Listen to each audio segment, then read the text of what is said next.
Welcome to my Manu Cherry channel. Like, share, and subscribe. అనగనగా ఒక ఊరిలో పంట పొలాల దగ్గర ఒక చీమ ఉండేది. ఆ పక్కనే ఒక మిడత కూడా జీవిస్తూ ఉండేది.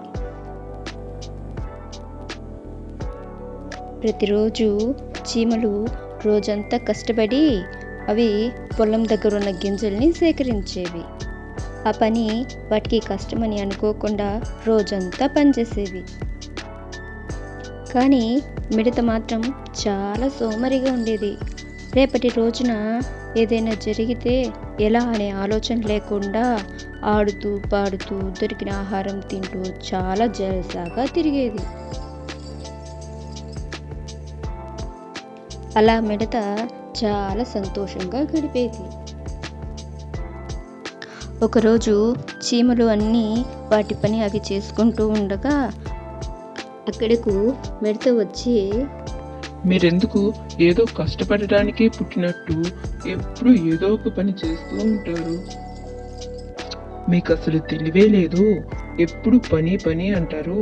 మీకు అసలు ఎంజాయ్ చేయడమే రాదు. ఈ ఎండాకాలం చూడు, నేను ఎంత బాగా ఎంజాయ్ చేస్తున్నాను అనింది మిడత. మేము శీతాకాలం కోసం ఆహారాన్ని సేకరిస్తున్నాము. అలా సేకరించిన ఆహారాన్ని మేము మా ఇంట్లో దాచుకుంటాము. నువ్వు కూడా అలా చేయొచ్చు కదా అని చెప్పింది. ఎప్పుడో వచ్చే శీతాకాలం గురించి ఇప్పుడే ఆలోచించాలా? ఇప్పటి ఆహారాన్ని చూసుకుంటే సరిపోదా?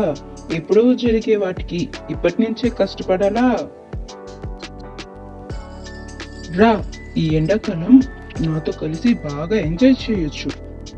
ఆటలు ఆడుకోవచ్చు, పాటలు పాడుకోవచ్చు, చాలా సరదాగా ఉంటుంది అని అంది మిడత. మిడత గురించి తెలిసిందే కనుక చీమ అక్కడి నుంచి వెళ్ళిపోయింది.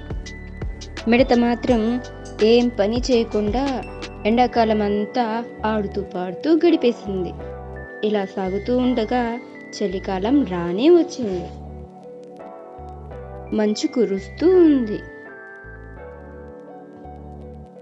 అప్పుడు మిడత ఆ చలికి గజగజ వణుకుతూ ఉంది. దానికి తినడానికి ఏమీ లేదు. అలా ఆహారం తీసుకోకపోయేసరికి అది చనిపోతుందేమోనని భయపడింది. అప్పుడు మిడతకి గుర్తుకు వచ్చింది, చీమలు ఎందుకు అంతగా కష్టపడి పనిచేసి ఆహారాన్ని సంపాదించి దాచిపెట్టేవో అని. ఎటు చూసినా మంచుతో కప్పేసింది. ఎండాకాలం పాటలు పాడుతూ ఆటలాడుతూ ఆహారం సేకరించకపోయేసరికి చాలా పెద్ద తప్పు చేశాను అని బాధపడింది. నేను చీమల దగ్గరికి వెళ్తాను. తినడానికి ఆహారం ఇవ్వమని, ఉండటానికి చోటు ఇవ్వమని అడుగుతాను అని అనుకుంది.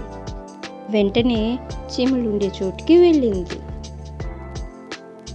అప్పుడు చీమలు ఏ బాధ లేకుండా ఆహారం తినడం చూసి తాను కూడా ఇలా లేకపోయేసరికి బాధపడింది.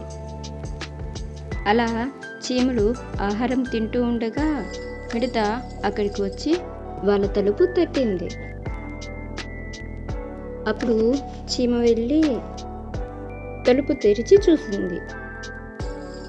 హాయ్ చీమ, నేను మిమ్మల్ని పాట పాడి సంతోషపరచడానికి వచ్చాను. నాకు ఆహారం ఇస్తారు కదూ అని అడిగింది. ఈ ఆహారం మేము ఎండాకాలం కష్టపడి సంపాదించాము. మరి నువ్వేం చేసావు? ఎప్పుడు చూడు ఆటలాడడం, పాటలు పాడడం, ఎంజాయ్ చేయడం అంటూ తిరిగావు. నువ్వు నీ పాటలతో మమ్మల్ని ఏమీ సంతోషపరచలేదు. వెళ్ళిపో ఇక్కడి నుంచి. నేను కూడా కష్టపడి పని చేస్తుంటే చీమల్లాగే హాయిగా ఉండేదాన్ని. కథ అయిపోయింది. అందుకే అంటారు కష్టే ఫలి అని.